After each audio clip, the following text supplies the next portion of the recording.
بسم اللہ الرحمن الرحیم، حامداً و مصلیاً۔ این خان ریسرچ سوسائٹی سے حاضر خدمت ہے آپ کا بھائی مفتی Nazir Ahmed Khan, advocate, high court. آج کا موضوع ہے جنازہ کہاں رکھا جائے۔ جنازہ مسجد میں لانا، مسجد میں رکھنا سنت ہے یا مسجد کے باہر رکھنا سنت ہے؟ جنازے کی نماز کے تعلق سے اور جنازہ رکھنے کے تعلق سے میں حدیث کی دوسری کتابوں میں نہیں جاؤں گا۔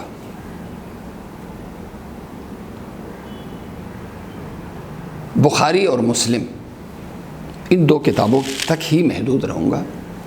میری آپ سے بھی درخواست ہے کہ آپ بخاری شریف کھولیں، مسلم شریف کھولیں اور ان دونوں حضرات نے اپنی کتابوں میں ایک نے باب قائم کیا، باب الصلاۃ علی الجنازۃ بالمصلی والمسجد، اور امام مسلم رحمہ اللہ نے باب قائم کیا ہے باب الصلاۃ علی الجنازۃ بالمسجد۔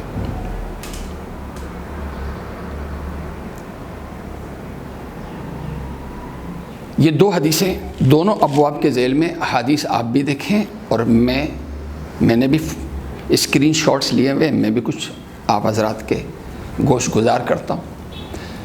اللہ کے نبی صلی اللہ علیہ وسلم کے وقت میں ایک تو مسجد نبوی تھی، مسجد نبوی کے ساتھ ایک میدان تھا۔ اس میدان کے لیے جو احادیث مبارکہ میں جو اصطلاح آئی ہے وہ مصلی کی آئی ہے، مصلی الجنائز کی آئی ہے، موضع الجنائز کی آئی ہے۔ یہ انہی کتابوں میں کہ جماعت کی جو نماز تھی، ذکر و اذکار، تلاوت، وعظ و نصیحت، یہ سارے اعمال یہ ہوتے تھے مسجد نبوی میں۔ لیکن عیدین مصلی میں ہوتی تھی، عیدگاہ میں ہوتی تھی، قربانی مصلی میں، حدود کا قیام یہ بھی مصلی میں، حدود کا قیام جیسے خود رجم جو کتاب الحدود اگر آپ کھولیں تو اس میں رجم کے حوالے سے ہے کہ فرجما فی موضع الجنائز عند المسجد، کہ دو بدکار تھے، انہیں رجم کیا گیا، کہاں؟ موضع الجنائز میں، اس جگہ میں جہاں جنازے کی نماز پڑھائی جاتی تھی، اور جنازہ گاہ کہاں پہ تھی؟ مسجد نبوی کے پاس۔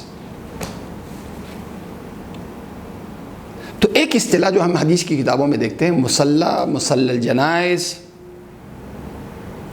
موضع الجنائز۔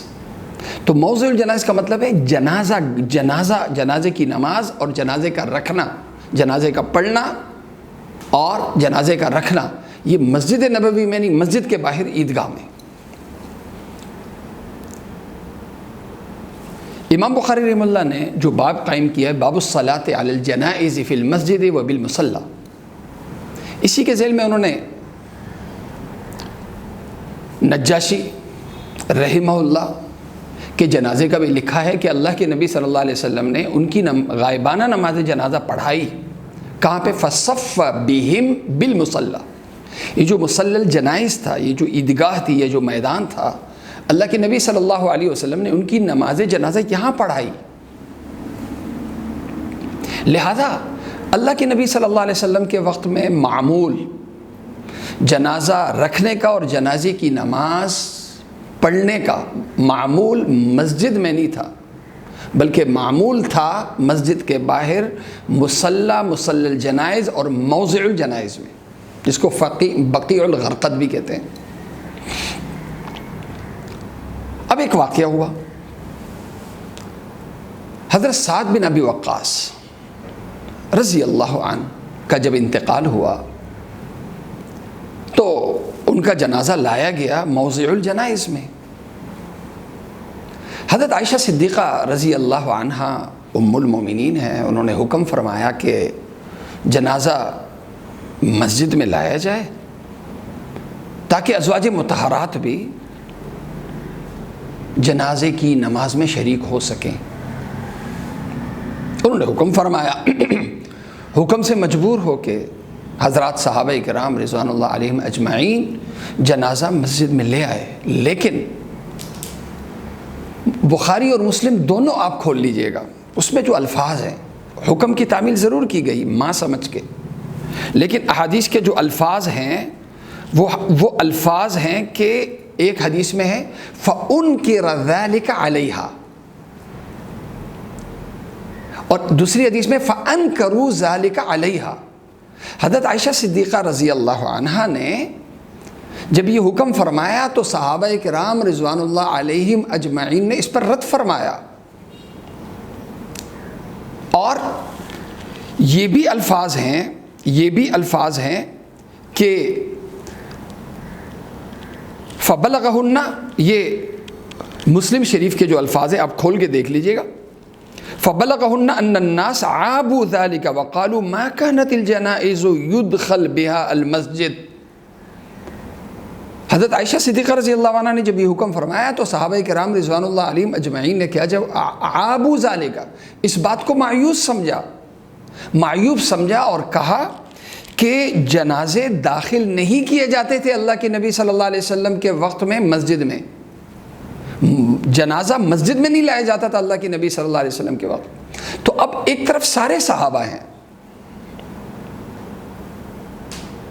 انہوں نے رد کیا۔ بخاری اور مسلم میں جو الفاظ استعمال ہوئے فَأُنْكِرَ ذَلِكَ عَلَيْهَا فَأَنْكَرُوا ذَلِكَ عَلَيْهَا، اسی طرح فَعَابُوا ذَلِكَ وَقَالُوا مَا كَانَتِ الْجَنَائِزُ يُدْخَلْ بِهَا الْمَسْجِدِ۔ تو حضرات صحابہ کرام رضوان اللہ علیہم اجمعین سارے ایک طرف ہیں، ان کا کہنا ہے کہ جنازہ مسجد کے باہر ہو۔ حضرت عائشہ صدیقہ رضی اللہ عنہ کا کہنا تھا کہ نہیں اندر، اور پھر انہوں نے دلیل یہ دی کہ ایک خاتون ہے بیضا، ان کے دو صاحبزادوں کی اللہ کے نبی صلی اللہ علیہ وسلم نے نماز جنازہ پڑھی، ایک کا نام سہیل، دوسرے کا نام سہل۔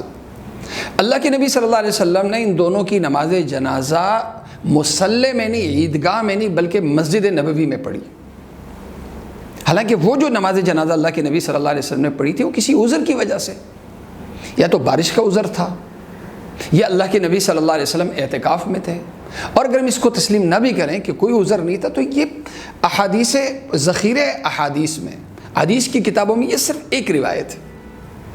اللہ کے نبی صلی اللہ علیہ وسلم کی پوری حیات طیبہ کا ایک واقعہ ہے کہ اللہ کے نبی صلی اللہ علیہ وسلم نے ایک جنازہ مسجد میں بھی پڑھایا اور ایک جنازہ مسجد میں بھی لایا گیا۔ اس کے علاوہ میں کوئی واقعہ، کوئی روایت نہیں ملتی۔